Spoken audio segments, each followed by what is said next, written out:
My Hindi my Urdu channel के सभी viewers को मोइन शम्सी का सलाम हिंदुस्तान।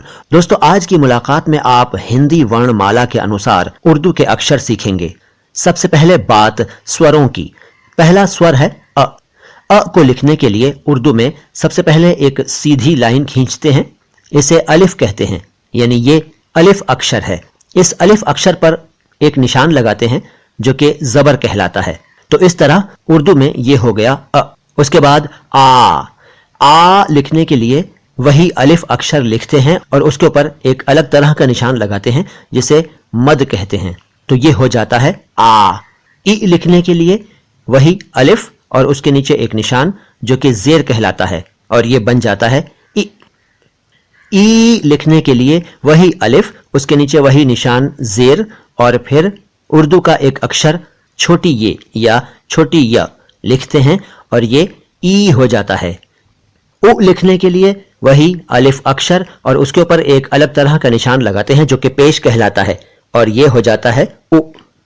ऊ लिखने के लिए अलिफ, उसके ऊपर वही निशान यानी पेश और फिर उर्दू का एक और अक्षर लिखते हैं जो कि वाव होता है, वाव, और इस तरह से ये ऊ बन जाता है।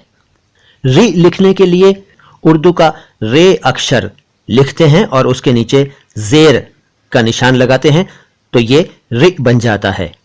ए लिखने के लिए उर्दू का अलिफ अक्षर और बड़ी ये या बड़ी य नाम का अक्षर एक साथ लिखते हैं तो ये बन जाता है ए।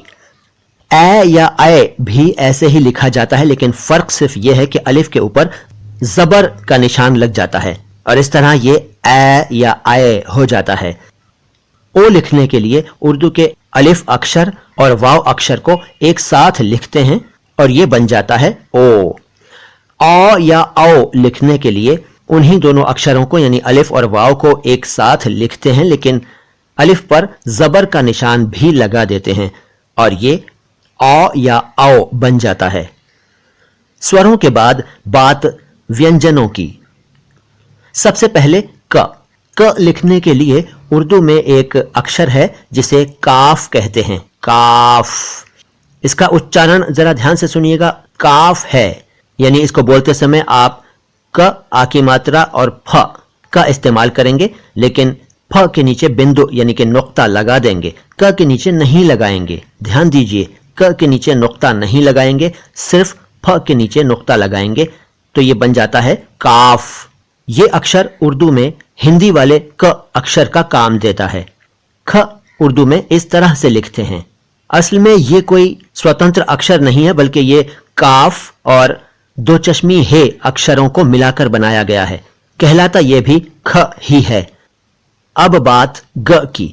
ग के लिए उर्दू में गाफ अक्षर है, गाफ। देखिए उच्चारण सुनिए इसका, गाफ। ग आ की मात्रा गा और फ के नीचे नुक्ता फ, गाफ। गाफ नहीं, गाफ। और घ के लिए इसी गाफ के साथ दो चश्मी हे मिला देते हैं और इन दोनों अक्षरों को एक साथ मिला देने से यह बन जाता है घ, उर्दू का घ। च लिखने के लिए एक अलग अक्षर है उर्दू में जिसे चे कहते हैं, चे। वैसे इस अक्षर को कहीं कहीं चीम भी कहते हैं, चीम, लेकिन ज्यादातर इसे चे ही कहा जाता है। छ लिखने के लिए इसी चे या चीम के साथ दो चश्मी हे मिला दी जाती है तो यह बन जाता है छ। और ज लिखने के लिए एक स्वतंत्र अक्षर है उर्दू में, जीम कहलाता है, जीम। झ लिखने के लिए इसी जीम के साथ दो चश्मी हे मिला दी जाती है तो यह बन जाता है झ। और ट लिखने के लिए उर्दू में टे हर्फ है, यानी टे नाम का अक्षर है, इसे ट भी कहते हैं और टे भी। ठ लिखने के लिए टे या ट के साथ दो चश्मी हे मिला दी जाती है तो यह बन जाता है ठ। ड लिखने के लिए डाल अक्षर उर्दू में मौजूद है, डाल। ढ लिखने के लिए डाल के साथ दो चश्मी हे या ह लिख दिया जाता है और यह ढ बन जाता है। ण के लिए उर्दू में नून नाम के अक्षर का इस्तेमाल होता है, नून। अगर आप त को उर्दू में लिखना चाहें तो इसके लिए ते या त नाम का अक्षर है, इसे ते भी कहते हैं और त भी। थ लिखना चाहें तो थ के लिए उर्दू में ते या त के साथ दो चश्मी हे या ह अक्षर मिला दिया जाता है और ये थ बन जाता है। और द लिखना चाहें तो दाल अक्षर मौजूद है, दाल। ये उर्दू में वही काम देता है जो हिंदी में द अक्षर देता है। और ध लिखना हो तो उर्दू में दाल अक्षर के साथ दो चश्मी हे या ह नाम का अक्षर लिख दिया जाता है और ये ध बन जाता है। और न लिखना हो तो नून अक्षर मौजूद है, ये वही नून अक्षर है जो अभी मैंने ण अक्षर के लिए बताया था, नून कहलाता है। तो ये ण के लिए भी इस्तेमाल होता है और न के लिए भी। इसके अलावा प लिखने के लिए उर्दू में पे या प नाम का अक्षर मौजूद है और फ लिखने के लिए पे या प नाम के अक्षर के साथ दो चश्मी हे या ह अक्षर मिला दिया जाता है और ये फ बन जाता है। ब लिखने के लिए बे या ब नाम का अक्षर मौजूद है। असल में उर्दू में कई अक्षरों को एक से ज्यादा तरीके से बोला जाता है। ऐसे अक्षरों में बे भी शामिल है, इसे बे भी बोलते हैं और ब भी। बे ब। भ लिखना चाहें तो बे या ब के साथ दो चश्मी हे या ह अक्षर मिला दिया जाता है और ये भ बन जाता है। और म लिखना चाहें तो मीम नाम का अक्षर मौजूद है, मीम कहलाता है, मीम। इसके अलावा य लिखने के लिए उर्दू में जो अक्षर है उसे छोटी ये या छोटी य कहते हैं। अब छोटी ये है तो बड़ी ये भी होगी। जी हाँ, बड़ी ये या बड़ी य भी है, लेकिन बड़ी य से आमतौर पर शब्द शुरू नहीं होते हैं। वो शब्दों के बीच में तो आती है लेकिन उससे आमतौर पर शब्द शुरू नहीं होते हैं। उर्दू में शब्द छोटी य से शुरू होते हैं जिसे छोटी ये भी कहा जाता है। तो हिंदी के य अक्षर के लिए उर्दू में छोटी य या छोटी ये अक्षर मौजूद है।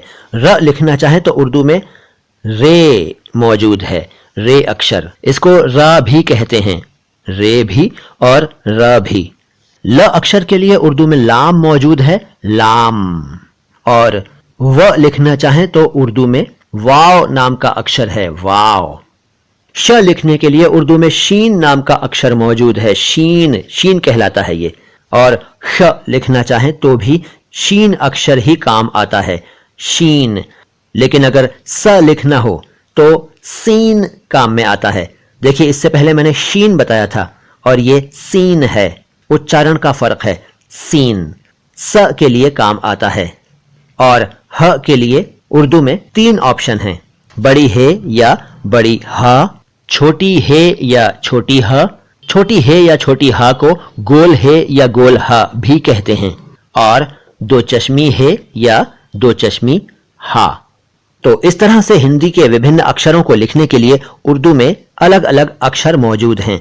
अगर आपने इस वीडियो में मेरी बातें ध्यान से सुनी हैं तो आपने नोट किया होगा कि मैंने कुछ अक्षर छोड़ दिए हैं। हिंदी वर्णमाला के कुछ अक्षर मैंने नहीं बताए। क्यों नहीं बताए, ये किसी और मुलाकात में बताऊंगा। फिलहाल तो अगर आपको ये वीडियो पसंद आया हो तो आप लाइक का बटन दबा दीजिए, और अगर आपने इस चैनल को सब्सक्राइब नहीं किया है तो सब्सक्राइब का बटन भी दबा दीजिए, और घंटी का बटन अगर आपने कभी भी नहीं दबाया हो इस चैनल पर तो वो भी दबा दीजिए, ताकि आपको हमारे आने वाले सभी वीडियोस के नोटिफिकेशंस मिलते रहा करें। साथ ही साथ इस वीडियो के लिंक को सभी दोस्तों के साथ शेयर कीजिए और कमेंट बॉक्स में कुछ ना कुछ जरूर लिखिए। बहुत जल्द फिर आऊंगा लेकर कुछ और मजेदार जानकारी।